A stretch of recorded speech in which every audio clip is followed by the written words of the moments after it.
So పడం భారతీయుడు 2 ఇది కేవలమైన పడం పెరియ బడా రొంబ పెద్ద పడం ಏನು ಇಲ್ಲ ವರುದಡಿ ಪಾತಂಬೋದು ಅದೇ ಎವನ್ ಮೇಲೆ ಪ್ರೇಮ ಅಂದರೆ ಶಂಕರ್ ಮೇಲೆ ಪ್ರೇಮ ಅದನ್ನು వరుదడి పాతంಬೋದು సినిమాకి ప్లస్ పాయింట్ ఏఆర్ రెహమాన్ని తీసేయడం సాంగ్స్ పరంగా ఎందుకంటే ఒకవేళ మళ్ళీ అదే కావాలంటారు ఈ సినిమా ఉన్నప్పుడు మా నాన్న ఉన్నాడు అసలు మెయిన్ మర్చిపోయినా నేను లేట్గా వచ్చింది సినిమా అవునా ఆఫ్టర్ 30 years తర్వాత వచ్చింది మా నాన్న లేట్ అయిపోయాడు భారతీయుడు 3కి నేను లేట్ అయిపోతానేమో అవునా Senapathi character I think Senapathi character is not fit for Bharateeyudu 2 ఇదే ఒక ఎరన్ యూజ్ చేశారు సేనాపతి క్యారెక్టర్ అని చెప్పేసి Senapathi character will be revealed on 2025 అది ఉంటుంది సేనాపతి క్యారెక్టర్ రోల్ బ్రహ్మాండంగా ఉంటుంది అండ్ ఇంకో విషయం ఏంటంటే శంకర్ యొక్క తెలివి ఏంటి అని అంటే ఎవరైనా సరే ట్రైలర్ యూట్యూబ్లో ఆడాడో విదులుతారు కానీ ఈయనేం చేశారంటే సినిమా ఓ రకంగా ఉందని చెప్పేసి దాన్ని యాడ్ చేశారు దాన్ని యాడ్ చేయడం వల్ల ఏం చెప్పంటే కస్టమర్ మొత్తం డైలాగ్ అయిపోయింది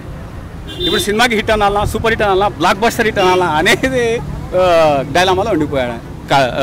సగటు ప్రేక్షకుడు అండ్ నెగిటివ్ థింగ్ ఏంది అని అంటే తల్లి ఎమోషన్ క్యారీ చేసేటప్పుడు ఒక ఇది ఉండాలి మెయిన్ అదే సినిమాకి కథ మొత్తం మటన్ తిప్పేది అదే సిద్ధార్థ్ ఏమంటాడు తెలుసా కమ్ బ్యాక్ ఇండియన్ అన్నప్పుడు ఇట్లా ఉండాలి ఎమోషన్ ఉండాలి అది పోయింది భారతీయుడు 2లో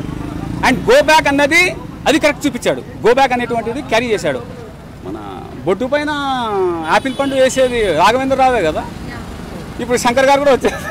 శంకర్ గారు బొట్టు మీద వేయలే కానీ మన కమల్ హాసన్ పైన వేయడం జరిగింది సో ఇంకో విషయం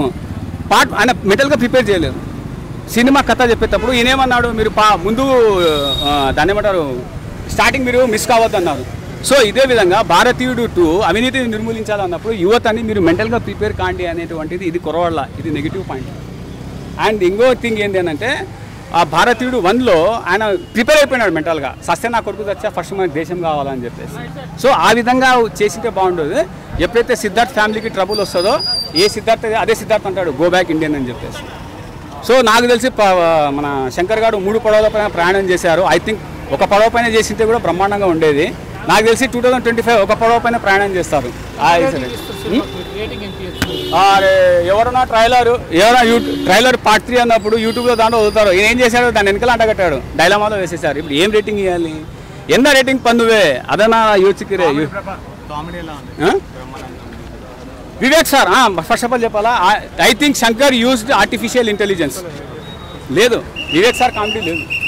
కామెడీ కొరవడింది వివేక్ సార్ అండ్ ఇంకో విషయం ఏంటంటే హీరోయిన్ అదే ఇందాక అడిగారు కదా heroine character okay heroine character ఏంటి అని అంటే why should you enter into this condition మన బతుకు మనం చూసుకుంటే అయిపోతుంది కదా అని చెప్పేస్తాడు దీనికి ఆయన ఏమంటాడంటే సరే నీకు ప్రాబ్లం ఫేస్ అయినప్పుడు నువ్వే చెప్తావు అని చెప్తాడు అది రియలైజ్ అవుతాడు సినిమా అది ఓవరాల్గా స్టోరీ బట్ నో ప్రాబ్లం చూడొచ్చు వరుదడి పాతంబోదు Please subscribe Pragna Media. Please like, share, subscribe to Pragna Media. Pragna Media, please do like, share and subscribe. Please subscribe to Pragna Media. Please like, share and comment if you like the video. Pragna Media.